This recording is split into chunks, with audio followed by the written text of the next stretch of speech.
ഈ വീഡിയോയിൽ അങ്ങനെ ട്രംപിൻ്റെ പദ്ധതികൾക്ക് ഒരു തിരിച്ചടി കൂടി ഇന്ത്യ കൊടുത്തിരിക്കുകയാണ്. അത് പ്രധാനമായിട്ട് G20. ഈ G20യിൽ അമേരിക്ക പങ്കെടുക്കുന്നില്ല എങ്കിൽ G20ക്ക് ഒരു പ്രൗഢിയും ഉണ്ടാവില്ല എന്ന് കരുതിയിരുന്ന അമേരിക്കയ്ക്ക് വല്ലാത്തൊരു തിരിച്ചടിയാണ് Indian prime minister Narendra Modi G20 സമ്മിറ്റിൽ പങ്കെടുത്തത്. കാരണം വലിയ രീതിയിലുള്ള ലീഡർഷിപ്പായിട്ട് അവിടെ ഇന്ത്യ സെലിബ്രേറ്റ് ചെയ്യപ്പെട്ടു. പ്രധാനപ്പെട്ട ലോക നേതാക്കളെല്ലാം തന്നെ G20 സമ്മിറ്റിലുണ്ടായിരുന്നു. ഇമ്മാനുവൽ മാക്രോൺ ആയിക്കോട്ടെ, ഫ്രഞ്ച് പ്രസിഡന്റ് ഇമ്മാനുവൽ മാക്രോൺ, അതേപോലെ കാനഡയുടെ പ്രൈം മിനിസ്റ്റർ മാർക്ക് കർണെ, അതേപോലെ UK പ്രൈം മിനിസ്റ്റർ കീർ Starmer, Italian prime minister Georgia Meloni, അതേപോലെ ബ്രസീലിയൻ പ്രസിഡന്റ് ലുല, അങ്ങനെ എണ്ണി പറയാൻ പറ്റുന്ന രീതിയിൽ ഒരുപാട് ലോക നേതാക്കൾ ഉണ്ടായിരുന്നു. ഓസ്ട്രേലിയയുടെ പ്രൈം മിനിസ്റ്റർ ആന്റണി ആൽബനീസ്, എല്ലാവരും തന്നെ വാം വെൽക്കം ആയിരുന്നു ഇന്ത്യൻ പ്രൈം മിനിസ്റ്ററിന് കിട്ടിയത്. തികച്ചും ഇന്ത്യൻ പ്രൈം മിനിസ്റ്റർ എന്ന് പറഞ്ഞാൽ ഇന്ത്യക്ക് കിട്ടിയത് അങ്ങനെ തന്നെയാണ്. കാരണം ഇന്ത്യ ഒരു മാർക്കറ്റ് ആണെന്നുള്ളത് എല്ലാവർക്കും അറിയാം. അപ്പോൾ ഇന്ത്യ പോലത്തെ ഒരു മാർക്കറ്റ് എല്ലാവർക്കും ആവശ്യമാണ്.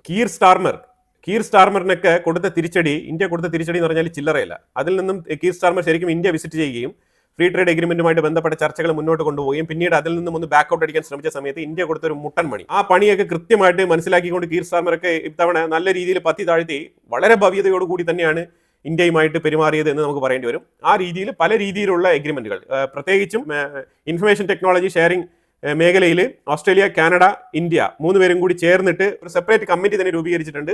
അതുപോലെ തന്നെ ട്രേഡുമായിട്ട് ബന്ധപ്പെട്ട് വ്യാപാര ബന്ധങ്ങൾ. കാരണം മാർക്ക് കർണെ വളരെ വ്യക്തമായിട്ട് ഇതിനകത്തൊരു സ്റ്റേറ്റ്മെന്റ് പറഞ്ഞത് അമേരിക്കയോടുള്ള ആ ഒരു എതിർപ്പ്, അമേരിക്ക എടുക്കുന്ന നടപടികളോടുള്ള വിയോജിപ്പ് കൃത്യമായിട്ട് എല്ലാ ലീഡേഴ്സും ഇവിടെ പ്രകടിപ്പിച്ചു എന്നുള്ളതാണ് മനസ്സിലാക്കാൻ പറ്റുന്നത്. In the last 3 days, I've also held several bilateral meetings. Canada is re-engaging pragmatically with global giants India and China. Yesterday, Canada, India, and Australia formed a new trilateral partnership on technology and innovation, which will accelerate our cooperation on critical and emerging technologies. A partnership that will draw on our strengths and focus on clean energy, critical minerals, and artificial intelligence to unlock more opportunities for Canadian workers and businesses.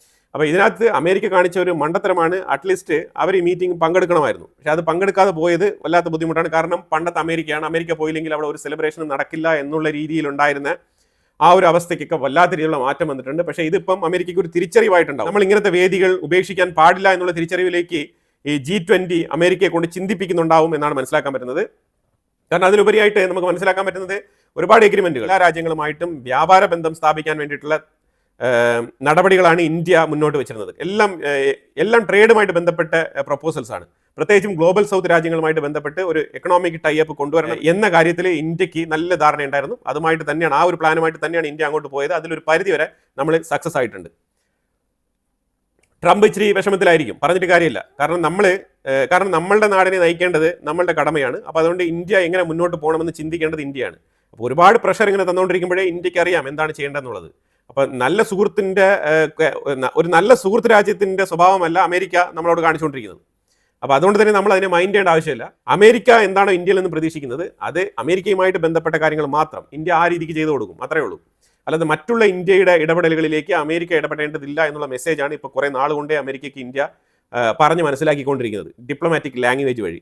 അത് മനസ്സിലാകാത്തത് ട്രംപിന് മാത്രമാണ്. ഇനിയിപ്പം Trump പിടിച്ചൊരു പുലിവാല്. ഈ പുലിവാൽ എന്താണെന്ന് പറഞ്ഞാൽ, Trump election പ്രചാരണം നടത്തിയിരുന്ന സമയത്ത് ഓരോരുത്തർക്കും $2000 വീതം ഞാൻ അക്കൗണ്ടിൽ ഇട്ട് തരാമെന്ന് പറഞ്ഞിട്ടുണ്ടായിരുന്നു. എന്താണ് ഇതിനെക്കുറിച്ച്, എന്തിനെ ബേസ് ചെയ്താണ് പറഞ്ഞിരുന്നത് വെച്ചാൽ ഈ താരിഫ്, അതായത് താരിഫിൽ നിന്നും പിരിച്ച് കിട്ടുന്ന പൈസയിൽ ട്രില്യൺ കണക്കിൽ ഞാൻ താരിഫ് പിരിച്ചെടുക്കും. എന്നിട്ട് ആ താരിഫിൽ നിന്നും ഒരു ആവറേജ് ലോ സാലറി വാങ്ങിക്കുന്ന ആൾക്കാർക്ക് ഞാൻ $2000 അക്കൗണ്ടിൽ ഇട്ട് തരുമെന്നാണ് പറഞ്ഞത്. പക്ഷെ അതിപ്പം ശരിക്കും പറഞ്ഞാൽ അമേരിക്കൻ ജനങ്ങൾ അത് സീരിയസ് ആയിട്ട് എടുത്തിരിക്കുകയാണ്. ഇപ്പം അതിനെക്കുറിച്ചുള്ള ചോദ്യങ്ങൾ ട്രംപിന് നേർക്ക് വരുന്നുണ്ട്. അത് ഫേസ് ചെയ്യുന്ന ഒരു സാഹചര്യത്തിലാണ് ട്രംപ് ഇപ്പോൾ. 2026 തന്നെ ഞാൻ ഈ ഒരു തുക ഇട്ട് തരാൻ ശ്രമിക്കാം എന്നാണ് പറഞ്ഞിരിക്കുന്നത്. പക്ഷേ ആക്സിയോസ് എന്ന് പറഞ്ഞൊരു പത്രം ഇതിന്റെ കണക്ക് സഹിതം ഇത് പുറത്തുവിട്ടിട്ടുണ്ട്. അതായത് അത്ര എളുപ്പത്തിൽ സാധ്യമാകുന്ന ഒരു പരിപാടിയല്ല. കാരണം ഇപ്പോൾ പിരിച്ചു കിട്ടിയ താരിഫ് വെച്ച് നോക്കുമ്പോൾ തന്നെ ഏതാണ്ട് $160-170 ബില്യൺ മാത്രമാണ് ട്രംപിന്റെ ഈ ഒരു താരിഫ് നയത്തിലൂടെ അധിക വരുമാനമായിട്ട് കിട്ടിയിരിക്കുന്നത്. സോഫാർ ട്രംപ് അഡ്മിനിസ്ട്രേഷന്റെ ഒരു കണക്കുകൂട്ടൽ പ്രകാരം $600 ബില്യൺ വേണം. അതായത് ഈ അക്കൗണ്ടബിലിറ്റി വെച്ചിരിക്കുന്ന, അതായത് ഈ ലോ സാലറി എന്ന് പറഞ്ഞിട്ട് ഇവർ കണക്ക് കൂട്ടി വെച്ചിരിക്കുന്ന ആൾക്കാർക്ക് മാത്രം $2000 വെച്ചിട്ട് അവരുടെ ബാങ്കിൽ ഇട്ട് കൊടുക്കണമെങ്കിൽ $600 ബില്യൺ വേണം. പക്ഷേ ഇപ്പം നിലവിൽ പിരിച്ചെടുത്തത് എത്രയാണെന്നുള്ളത് നോക്കിക്കഴിഞ്ഞാൽ അപ്പോൾ ഇതിനകത്ത് ഫിസിക്കൽ ഇയർ 2026 420 ബില്യൺ ആണ് 2026 ഫിസിക്കൽ ഇയർ 2026 ഈ താരിഫ് കളക്ഷനിൽ നിന്നും പ്രതീക്ഷിക്കുന്നത് 420 ബില്യൺ. ട്രംപ് പിരിച്ചെടുത്ത് പറഞ്ഞാൽ 2025 ഫിസിക്കൽ ഇയറിൽ ട്രംപ് വന്നതിന് ശേഷം പിരിച്ചെടുത്ത ആ താരിഫിന്റെ എമൗണ്ട് എന്ന് പറഞ്ഞാൽ $175 ബില്യൺ ആണ്. അപ്പോൾ ഇത് അങ്ങോട്ട് ഇങ്ങോട്ട് എത്തുന്നില്ല. അപ്പോൾ ശരിക്കും 2026 ഫുൾ താരിഫും കൂടി എടുത്തു കഴിഞ്ഞാൽ ഫുൾ താരിഫ് കളക്ഷൻ കൂടി എടുത്തു കഴിഞ്ഞാൽ മാത്രമാണ് ഇത് കൊടുക്കാൻ പറ്റുക. അങ്ങനെ കൊടുക്കുന്നെങ്കിൽ ഇത്രയും നാളും ഈ താരിഫ് എന്ന് പറഞ്ഞത് എന്തിനാണ്? ശരിക്കും ഡെഫിസിറ്റ് ട്രേഡ് ഡെഫിസിറ്റ് പല രാജ്യങ്ങളുമായിട്ടും ഉണ്ട്. നമുക്ക് നമ്മുടെ രാജ്യത്ത് ഒരുപാട് കടബാധ്യതയുണ്ട്. അപ്പോൾ അതൊക്കെ വീട്ടണം എന്ന് പറഞ്ഞിട്ട് ട്രേഡ് ഡെഫിസിറ്റ് നികത്തണം എന്നൊക്കെ പറഞ്ഞുകൊണ്ടാണ് ട്രംപ് ഈ താരിഫ് അപ്ലൈ ചെയ്ത് മുന്നോട്ട് പോയിരുന്നത്. പക്ഷേ എന്നാലും പല രാജ്യങ്ങളെയും ഇപ്പം നെഗോഷിയേറ്റ് ചെയ്ത് ടേബിളിൽ ഇരുത്തിക്കൊണ്ട് ഒരു നോർമൽ ട്രേഡ് ഡീലിലേക്ക് വന്നുകൊണ്ടിരിക്കുന്ന സാഹചര്യമാണ്. അപ്പോൾ ആ സാഹചര്യം വെച്ച് നോക്കുമ്പോഴത്തേക്കും ഈ എക്സ്പെക്ട് ചെയ്തിരിക്കുന്ന 2026 ആ ഒരു ഫുൾ കളക്ഷൻ പോലും നമുക്ക് കിട്ടില്ല, അമേരിക്കയ്ക്ക് കിട്ടില്ല. ഈ 420 ബില്യൺ പോലും കിട്ടില്ല എന്നുള്ളതാണ് ശരിക്കുമുള്ള റിപ്പോർട്ട് പറയുന്നത്. അങ്ങനത്തെ സാഹചര്യത്തിൽ എങ്ങനെയാണ് $2000 വെച്ചിട്ട് ഒരാളുടെ ബാങ്ക് അക്കൗണ്ടിലേക്ക് ട്രംപ് ഇട്ട് കൊടുക്കാൻ പോകുന്നത് എന്നുള്ളത് ഒരു വലിയ ചോദ്യചിഹ്നമാണ്. Fund is not enough. അതാണ് മെയിനായിട്ട് ഇപ്പോൾ ഇതിനകത്ത് പറയാനുള്ളത്. എന്നാൽ ഇപ്പോൾ അടുത്ത് റിപ്പബ്ലിക്കൻസിന്റെ പ്രശ്നം. റിപ്പബ്ലിക്കൻസ് എന്താണ് പറഞ്ഞു വെക്കുന്നത് പറഞ്ഞാൽ റിപ്പബ്ലിക്കൻസ് പറയുന്നത് ഈ പിരിച്ചെടുത്ത താരിഫ് എല്ലാം കൊണ്ട് കടബാധ്യത വീട്ടണം, അമേരിക്കയുടെ മേലുള്ള കടബാധ്യത കുറയ്ക്കാൻ വേണ്ടിയിട്ട് ഈ ഫണ്ട് ഉപയോഗിക്കണം എന്നാണ് റിപ്പബ്ലിക്കൻസിന്റെ വാദം. ഇതിപ്പോൾ അതും നടക്കുന്നില്ല, ഇതും നടക്കുന്നില്ല. ഡെഫിസിറ്റും കുറയുന്നില്ല, കടബാധ്യതയും കുറയുന്നില്ല. ഇതിപ്പോൾ പ്രധാനമായിട്ട് അമേരിക്കയുടെ ഉള്ളിൽ നടന്നിരിക്കുന്ന പറഞ്ഞാൽ താരിഫ് എന്ന് പറഞ്ഞുള്ള ഒരു സംഭവം, താരിഫ് എന്ന് പറഞ്ഞ ഒരു പണപ്പിരിവ് ഇൻട്രൊഡ്യൂസ് ചെയ്തുകൊണ്ട് ട്രംപ് ചെയ്തിരിക്കുന്നത് ഈ സാധനങ്ങൾ പർച്ചേസ് ചെയ്യുന്ന ആൾക്കാരുടെ കയ്യിൽ നിന്ന് ടാക്സ് എന്നുള്ള ഇനത്തിൽ പിരിവ് നടത്തി ആ പിരിവ് കുറച്ച് ലോ സാലറി വാങ്ങിക്കുന്ന ആൾക്കാരുടെ പോക്കറ്റിലേക്ക് ഒരു $2000 ഇട്ട് കൊടുക്കുക. ഈ വൺ ടൈം പേ ചെക്ക് കൊടുക്കുന്നതുകൊണ്ട് എന്ത് പ്രയോജനമാണ്? അത് ഇലക്ഷനിൽ ഒരു വാഗ്ദാനം പറഞ്ഞു, അത് നിറവേറ്റണം എന്നുള്ള ആ ഒരു ഫിലോസഫിയിലാണ് ട്രംപ് മുന്നോട്ട് പോകുന്നത് എന്ന് മനസ്സിലാക്കാൻ പറ്റുന്നത്. അത് പ്രത്യേകിച്ച് ഈ ഒരു പണമിടപാടുമായിട്ട് ബന്ധപ്പെട്ട വിഷയത്തിൽ. അപ്പോൾ എന്തായാലും പുള്ളിക്കാരൻ നല്ല മനുഷ്യനാണ്, പറഞ്ഞ കാര്യങ്ങൾ ചെയ്യട്ടെ. ഇലക്ഷൻ വാഗ്ദാനം ഇതാണ് ട്രംപ് നേരിടുന്ന ഒരു വെല്ലുവിളി. പുള്ളിക്കാരൻ പറഞ്ഞ വാക്ക് പാലിക്കാൻ വേണ്ടിയിട്ട് ഇപ്പം നിലവിലെ ആൾക്കാർ ചോദ്യം ചോദിച്ചു തുടങ്ങിയിട്ടുണ്ട്. നിങ്ങൾ തരാമെന്ന് പറഞ്ഞ $2000 എവിടെ എന്നുള്ള ചോദ്യമാണ് ഇപ്പോൾ ട്രംപ് നേരിട്ടുകൊണ്ടിരിക്കുന്നത്. ഇനിയിപ്പം ട്രംപിന്റെ Republican Congress member Marjorie Taylor Greene, ഇവര് അമേരിക്കയിലെ ജോർജിയയിൽ നിന്നും റിപ്പബ്ലിക്കൻ കോൺഗ്രസ് മെമ്പറാണ്. അപ്പോൾ ഇവര് ട്രംപിനോടൊപ്പം വളരെ ശക്തമായി നിലയുറപ്പിച്ചിരുന്ന വ്യക്തിയാണ്. പക്ഷേ ഈ ലാസ്റ്റ് ടൈം എപ്സ്റ്റീൻ ഫയലുമായിട്ട് ബന്ധപ്പെട്ട് ഒരു റെഫറൻഡം വന്ന സമയത്ത് ഇവർ എപ്സ്റ്റീൻ ഫയൽ പൂർണ്ണമായിട്ടും പുറത്തിറക്കണം എന്നതിനെ അനുകൂലിച്ചുകൊണ്ട് ഡെമോക്രറ്റുകൾക്കൊപ്പം നിന്ന് വോട്ട് ചെയ്തു എന്ന് ട്രംപിന്റെ വാദം. അങ്ങനെ ട്രംപും ഇവരും തമ്മിൽ നല്ല രീതിയിലുള്ള വാക്കുവാദം. അപ്പോൾ അതിൽ ഉടക്കി പിരിഞ്ഞ് ഇവർ കോൺഗ്രസിൽ നിന്നും രാജിവെച്ചിരിക്കുകയാണ്. അപ്പോൾ ട്രംപിന് 51 വോട്ടാണ് ഈ എപ്സ്റ്റീൻ ഫയലിന് വേണ്ടി കിട്ടിയത്. അപ്പോൾ ഇവർ ഒരു വോട്ടാണെന്നുണ്ടെങ്കിൽ ഒരു പക്ഷേ ഡ്രോയിൽ വന്നേനെ, 50-50 ആയേനെ. പക്ഷേ 51-49 ആയി. അവിടെയാണ് ട്രംപിന് ഈ എപ്സ്റ്റീൻ ഫയല് പുറത്തിറക്കേണ്ട സാഹചര്യത്തിലേക്ക്, അതിന് ഒപ്പിടേണ്ട സാഹചര്യത്തിലേക്ക് വന്നിരിക്കുന്നത്. ട്രംപിന് എപ്സ്റ്റീൻ ഫയൽ മൊത്തത്തിൽ റിലീസ് ചെയ്യേണ്ട സാഹചര്യത്തിലേക്ക് വന്നിരിക്കുന്നത്. ആരാണ് റിപ്പബ്ലിക്കൻ കോൺഗ്രസ് റെപ്രസെൻറ്റേറ്റീവ് നമുക്കെതിരെ വോട്ട് ചെയ്തത് എന്ന് കണ്ടെത്തി അവർക്കെതിരെയുള്ള നടപടിയാണ് ഇപ്പോൾ എടുത്തിരിക്കുന്നത്. അതിനെ തുടർന്നാണ് ഈ മാർജോറി എന്ന് പറഞ്ഞ ലേഡി കോൺഗ്രസിൽ നിന്നും റിസൈൻ ചെയ്തിരിക്കുന്നത്. അപ്പോൾ അതായത് US-ലും വ്യത്യസ്തമല്ല, രാഷ്ട്രീയം എല്ലാ സ്ഥലത്തും ഇതേപോലെയാണെന്നുള്ളതാണ് മനസ്സിലാക്കേണ്ടത്. ഇപ്പോൾ നമ്മൾ അടുത്ത് റഷ്യ ഉക്രൈനുമായിട്ട് ബന്ധപ്പെട്ട വിഷയത്തിൽ നോക്കിക്കഴിഞ്ഞാൽ റഷ്യ തകൃതിയായിട്ട് കുപ്യാൻസ്ക് എന്ന് പറഞ്ഞ ആ ഒരു മേഖല മൊത്തത്തിൽ ക്യാപ്ചർ ചെയ്തിരിക്കുകയാണ്. 50,000 ഉക്രൈനിയൻ ജനങ്ങളെ റഷ്യയിലേക്ക് മാറ്റിപ്പാർപ്പിച്ചിട്ടുണ്ട് ഈ കുപ്യാൻസ്ക് മേഖലയിൽ നിന്നും. അപ്പോൾ അത് തകൃതിയായിട്ടുള്ള ആക്രമണങ്ങളാണ് റഷ്യ നടത്തുന്നത് കുപ്യാൻസ്ക് മേഖലയിൽ. അതായത് പോക്രോവസ്ക് കഴിഞ്ഞ് ഇപ്പോൾ കുപ്യാൻസ്കും കൂടി പിടിച്ചെടുത്തിരിക്കുകയാണ്. അതാണ് സാഹചര്യം. അഗ്രസീവായിട്ട് തന്നെയാണ് റഷ്യ മുന്നോട്ട് നീങ്ങുന്നത്. അവരുടെ ഗ്രൗണ്ട് ഫോഴ്സ് ഫ്രണ്ട് ലൈനിൽ വല്ലാത്ത രീതിയിൽ അഗ്രസീവായിട്ട് മുന്നോട്ട് നീങ്ങുകയാണ്. അതേസമയം ഉക്രൈൻ റഷ്യക്കുള്ളിൽ ഒരു പവർ സ്റ്റേഷൻ അറ്റാക്ക് ചെയ്തിട്ടുണ്ട്. പവർ സ്റ്റേഷനാണ് അവർ അറ്റാക്ക് നടത്തിയത്. ആ പവർ സ്റ്റേഷനെ തലങ്ങും അറ്റാക്ക് ചെയ്തിരിക്കുകയാണ്. ഡ്രോൺ അറ്റാക്കാണ് നടത്തിയത്. ഇനി റഷ്യ ഉക്രൈൻ പീസ് എഗ്രിമെന്റുമായിട്ട് ബന്ധപ്പെട്ട വിഷയത്തിൽ ചർച്ച നടത്തിയിട്ട് അമേരിക്കയും ഉക്രൈനും കുറച്ച് യൂറോപ്യൻ മെമ്പേഴ്സും അതേപോലെ തന്നെ മാർക്കോ റൂബിയോ ഉൾപ്പെടെയുള്ള ടീമാണ് ചർച്ച നടത്തിയത്. ഈ ചർച്ച നടത്തിയതിൽ ഇപ്പോൾ മനസ്സിലാക്കാൻ പറ്റുന്നത് അമേരിക്ക പറഞ്ഞിരിക്കുന്നത് 28 പോയിന്റും ഡ്രാഫ്റ്റ് ചെയ്തത് റഷ്യയാണ്, ഞങ്ങളല്ല. അവർ കൈ കഴുകിയിരിക്കുകയാണ്. അപ്പോൾ അതുകൊണ്ട് റഷ്യക്ക് അനുകൂലമായിട്ട് അവർ ഡ്രാഫ്റ്റ് ചെയ്തിട്ടുണ്ടാവും. നിങ്ങളുടെ പോയിന്റ്സ് തരൂ, നമ്മൾ കൺസോളിഡേറ്റ് ചെയ്ത് നോക്കാം എന്നാണ് ഇപ്പോൾ പറഞ്ഞിരിക്കുന്നത്. അതിലുപരിയായിട്ട് ഉക്രൈൻ്റെ ഭാഗത്തുള്ള കുറച്ച് വിഷയങ്ങളും കൂടി അമേരിക്ക ഇപ്പം മുഖവിലേക്ക് എടുത്തിട്ടുണ്ട്. അപ്പോൾ ബാക്ക് ടു ബാക്ക് അങ്ങോട്ടും ഇങ്ങോട്ടും നെഗോസിയേഷൻ നടക്കുകയാണ്. അപ്പോൾ നാളെ ജനീവയിൽ വെച്ചിട്ട് ഒരു മീറ്റിംഗ് നടക്കും. ആ മീറ്റിംഗിൽ കുറച്ചുകൂടെ പ്രൊഡക്റ്റീവായിട്ടുള്ള ഡിസ്കഷൻ നടക്കുമെന്നാണ് പ്രതീക്ഷിക്കുന്നത്.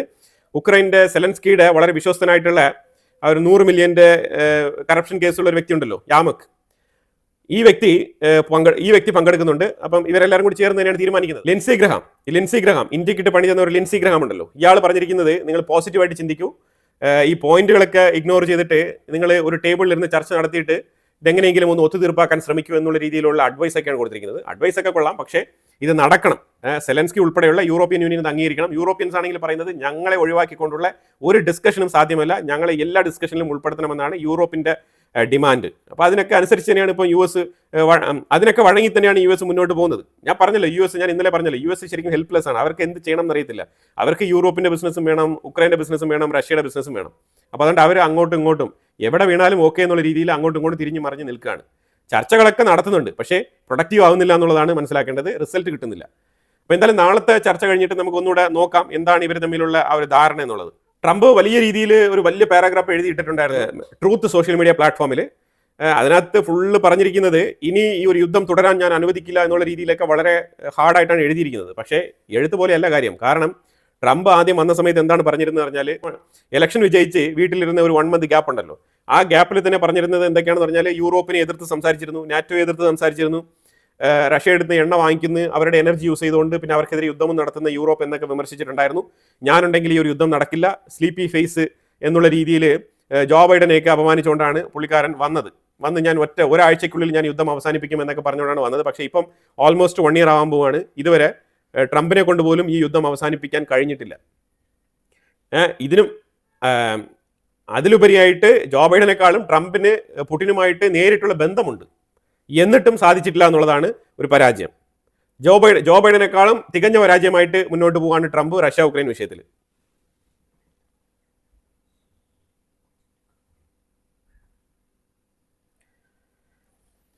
പിന്നെ G20 സബ്മിറ്റിൽ തയ്യബ് എർദഗൻ സംസാരിച്ചിട്ടുണ്ടായിരുന്നു. തുർക്കിയുടെ പ്രസിഡന്റ് തയ്യബ് എർദഗൻ പറഞ്ഞത്, എനിക്ക് ടെലിഫോൺ താഴെ വയ്ക്കാൻ സമയമില്ല, ഞാൻ ഫുൾ ടൈം ഫോൺ ഇങ്ങനെ ക്യാരി ചെയ്ത് നടക്കുകയാണ്. കാരണം സുഡാനിൽ നിന്നും ഇങ്ങനെ വിളിയാണ്, എല്ലാവരും വിളിക്കുകയാണ്, സുഡാനിൽ നിന്ന് ഫുൾ ടൈം വിളിയാണ്.